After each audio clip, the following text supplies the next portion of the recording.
আমাৰ ৰাজ্যৰ মুখ্যমন্ত্ৰীয়ে কাৰোবাই কি খাই চাবলৈ কি দৰকাৰ আছে আৰু মুখ্যমন্ত্ৰীৰ পত্নীৰ আকৌ 3খনকৈ পাছপৰ্ট এই কংগ্ৰেছে এতিয়া কৈছে এনেকে আপোনালোকে লৰা ধেমালিবিলাক কৰি নাথাকিব মানুহৰ মনত বিৰূপ প্ৰভাৱ পৰে আৰু এনেকুৱা ধৰণৰ কাৰ্যকলাপৰ পৰা আপোনালোকে দূৰত থাকক আৰু অসমৰ জনসাধাৰণে ৰাইজে কিন্তু প্ৰত্যেকটা বস্তু চাই আছে আৰু চিন্তা চৰ্চা কৰিহে ভোটদান কৰিব আৰু অসমৰ ৰাইজক যদি ভাবিছে আপোনালোকে ইমান বুৰ্বক কোনোবাই যদি কাৰোবাক লোভ দি পেলাই কোনোবাই ভোট পাব সেইটো কথা মিছা কথা আৰু যুৱ প্ৰজন্মই আপোনাক কৈছো যুৱ প্ৰজন্মই কিন্তু এই এআই ভিডিঅ' কোনোবাই কৰিছে কাৰোবাৰ মুখ লগাইছে কাৰোবাৰ বক্তব্যটো এআইৰ জৰিয়তে সংযোজন কৰি লগাই দিছে এনেকুৱা ধৰণৰ কাৰ্যকাণ্ড এইবিলাক তলৰ খাপৰ কাম নকৰিব আপোনালোকে আৰু লাজ লাগে ইয়াৰে আগতো আমি বহুকেইটা নিৰ্বাচন দেখিছো বহুকেইটা নিৰ্বাচনত আমি ভোটদান কৰিছো কিন্তু এইবাৰৰ দৰে এনেকুৱা নিৰ্বাচন আমি দেখা নাই য'ত ৰাজনৈতিক দলসমূহে ইমান তললৈ গৈ তেওঁলোকে ৰাজনীতি কৰিছে আপোনালোক ৰাজনৈতিক দলবোৰলৈ আমাৰ আহ্বান আমি যুৱ প্ৰজন্মৰ প্ৰতিনিধি হিচাপে আপোনালোকে এনেকুৱা নিকৃষ্ট ৰাজনীতি নকৰিব আৰে কি কথা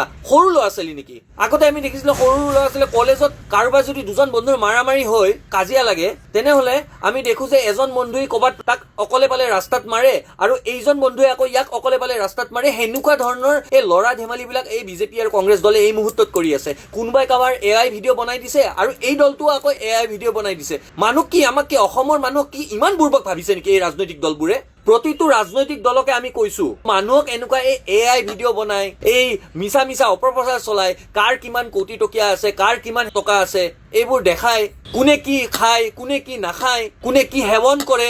এইবোৰ দেখাই কোনো লাভ নাই মানুহৰ কাম যোনে ৰাইজৰ কাম কৰিব ৰাইজৰ কাম যোনে কৰিছে তাকে মানুহে শাসন ভাৰত বহাব আৰু বিৰোধী দলটোক বিৰোধী আসনত বহাব স্পষ্ট কথা কিন্তু এই এআই চেআই ইউজ কৰি পেলাই এই ৰাজনৈতিক দলসমূহে ইমান নিকৃষ্ট কাম নকৰিব আপোনালোকে লাজ লাগিব লাগে আজিকালি টেকনলজিৰ দিন চব ধৰিব পৰা যায় সৰু ল'ৰা ছোৱালীৰ দৰে কামবিলাক কৰি আছে এই ৰাজনৈতিক দলবোৰে লাজ লগা হৈছে সকলোৱে জানো আমি অহা 9 এপ্ৰিল তাৰিখে আমাৰ অসমত নিৰ্বাচন কিন্তু এইবাৰৰ দৰে আমি কেতিয়াও নিৰ্বাচন দেখাই নাই যে সেনেকুৱা এটা অনুভৱ হৈছে কাৰণ কি এইবাৰ নিৰ্বাচনৰ আগত মানুহবোৰৰ আচল মুখাবোৰ খোলা খাইছে মানুহবোৰে নিজৰ ক্ষমতা নিজৰ লোভ সামৰিব নোৱাৰি মানুহবোৰে নিজৰ ক্ষমতাৰ লোভতে যে ৰাজনীতি কৰে এইবাৰ প্ৰক্ৰিয়াতে আমাৰ অসমৰ ৰাইজে বুজি পাইছে কাৰণ কিয় নিৰ্বাচনৰ আগত যিবোৰ মানুহে বিজেপি কৰি আছিল টিকেট নোপোৱাৰ কাৰণে কংগ্ৰেছ গৈছে আৰু কিছুমানে নিৰ্দলীয়ভাৱে খেলিছে আৰু যিবোৰ কংগ্ৰেছ কৰি আছিল তেওঁলোকে টিকেট নোপোৱাৰ কাৰণে বা ক্ষমতাৰ লোভত তেওঁলোকে বিজেপি গৈছে আৰু এনেকুৱা অকল কংগ্ৰেছ বিজেপিৰ ক্ষেত্ৰত নহয় কিছুমানে ৰাইজৰ দলৰ পৰা ইউডিএফ গৈছে ইউডিএফৰ পৰা কংগ্ৰেছ গৈছে আকৌ কংগ্ৰেছৰ পৰা বিজেপি আহিছে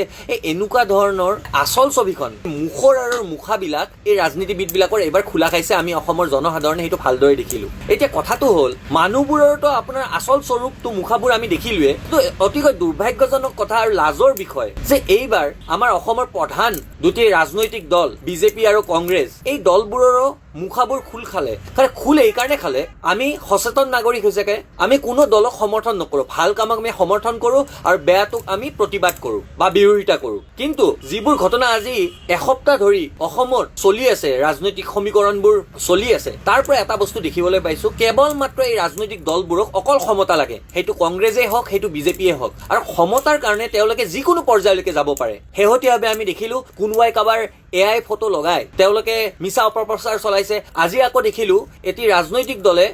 ৰাজনৈতিক দলৰ আমাৰ মুখ্যমন্ত্ৰীৰ সহধৰ্মিনী ডাঙৰীয়ানীৰ পাছপৰ্ট শ্ব' কৰিছে 3খনকৈ পাছপৰ্ট থকা বুলি কৈছে আৰু প্ৰায় বিদেশত 1 লাখ কোটিতকৈ অধিক ধন তেওঁলোকে বিনিয়োগ কৰা বুলি মুখ্যমন্ত্ৰী মহোদয়ৰ পত্নীয়ে বিনিয়োগ কৰা বুলি অভিযোগ উঠাইছে এতিয়া মুখ্যমন্ত্ৰী মহোদয়ৰ ফালৰ পৰা আহিছে ৰিণিকী ভূঞা শৰ্মা বাইদেউৰ ফালৰ পৰা আহিছে যে সেইবোৰ এআই ভিডিঅ' আৰু সেইদিনা আমি দেখিছিলো কুংকি চৌধুৰী এআই ভিডিঅ' বনাই সাহসীয় বিজেপি দলে এনেকুৱা ধৰণৰ একদম তল খাবৰ কাম কৰিছিল আপোনালোক আমি ক'বলৈ বিচাৰিছো বিজেপি বা এজেপি বা আপোনাৰ কংগ্ৰেছ বুলি নহয় আপোনালোকে ৰাজনীতি কৰিছে ৰাজনৈতিক দল হিচাপে আপোনালোকে ৰাজনীতি কৰক কিন্তু এআই এইবোৰ ব্যৱহাৰ কৰি আপোনালোকে ইমান তললৈকে নাযাব কাৰণ কি আজিৰ দিনত আজিৰ যুগত যুৱ প্ৰজন্মে প্ৰত্যেকটা বস্তু কিন্তু দেখি আছে যুৱ প্ৰজন্মক আপুনি 1250 টকাত কিনিবও নোৱাৰে সেইটো বিজেপিয়ে হওক বা কংগ্ৰেছেই হওক কংগ্ৰেছে যিমানে লালসা নিদিয়ক কিয় যিমানে লোভ নিদিয়ক কিয় যুৱ প্ৰজন্মে কিন্তু বিবেক ভোটেই দিব আপোনালোক ৰাজনৈতিক দলবোৰলৈ আমাৰ আহ্বান আমি যুৱ প্ৰজন্মৰ প্ৰতিনিধি হিচাপে আপোনালোকে এনেকুৱা নিকৃষ্ট নিকৃষ্ট ৰাজনীতি নকৰিব।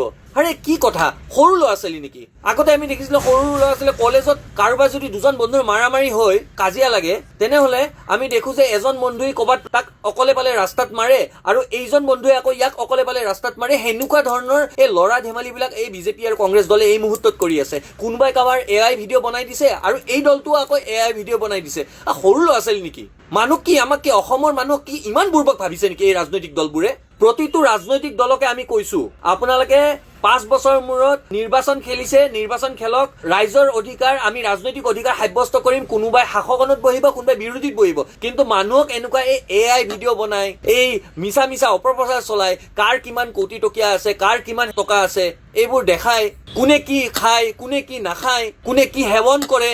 এইবোৰ দেখাই কোনো লাভ নাই। মানুহৰ কাম যোনে ৰাইজৰ কাম কৰিব, ৰাইজৰ কাম যোনে কৰিছে তাকে মানুহে শাসন ভাৰত বহাব আৰু বিৰোধী দলটোক বিৰোধী আসনত বহাব, স্পষ্ট কথা। কিন্তু এই AI ইউজ কৰি পেলাই এই ৰাজনৈতিক দলসমূহে ইমান নিকৃষ্ট কাম নকৰিব। আপোনালোকে লাজ লাগিব লাগে। আজিকালি টেকনলজিৰ দিন, চব ধৰিব পৰা যায়। সৰু ল'ৰা ছোৱালীৰ দৰে কামবিলাক কৰি আছে এই ৰাজনৈতিক দলবোৰে, লাজ লগা হৈছে। আমাৰ ৰাজ্যৰ মুখ্যমন্ত্ৰীয়ে কাৰোবাই কি খাই চাবলৈ কি দৰকাৰ আছে? আৰু মুখ্যমন্ত্ৰীৰ পত্নীৰ আকৌ 3খনকৈ পাছপৰ্ট এই কংগ্ৰেছে এতিয়া কৈছে। এনেকে আপোনালোকে ল'ৰা ধেমালি বিলাক কৰি নাথাকিব, মানুহৰ মনত বিৰূপ প্ৰভাৱ পৰে আৰু এনেকুৱা ধৰণৰ কাৰ্যকলাপৰ পৰা আপোনালোকে দূৰত থাকক। আৰু অসমৰ জনসাধাৰণে, ৰাইজে কিন্তু প্ৰত্যেকটা বস্তু চাই আছে আৰু চিন্তা চৰ্চা কৰিহে ভোটদান কৰিব। আৰু অসমৰ ৰাইজক যদি ভাবিছে আপোনালোকে ইমান বুৰ্বক, কোনোবাই যদি কাৰোবাক লোভ দি পেলাই কোনোবাই ভোট পাব, সেইটো কথা মিছা কথা। আৰু যুৱ প্ৰজন্মই, আপোনাক কৈছো যুৱ প্ৰজন্মই কিন্তু এই AI ভিডিঅ' কোনোবাই কৰিছে, কাৰোবাৰ মুখ লগাইছে, কাৰোবাৰ বক্তব্যটো AI জৰিয়তে সংযোজন কৰি লগাই দিছে, এনেকুৱা ধৰণৰ কাৰ্যকাণ্ড, এইবিলাক তলৰ খাপৰ কাম নকৰিব আপোনালোকে, আৰু লাজ লাগে। ইয়াৰে আগতো আমি বহুকেইটা নিৰ্বাচন দেখিছো, বহুকেইটা নিৰ্বাচনত আমি ভোটদান কৰিছো, কিন্তু এইবাৰৰ দৰে এনেকুৱা নিৰ্বাচন আমি দেখা নাই য'ত ৰাজনৈতিক দলসমূহে ইমান তললৈ গৈ তেওঁলোকে ৰাজনীতি কৰিছে।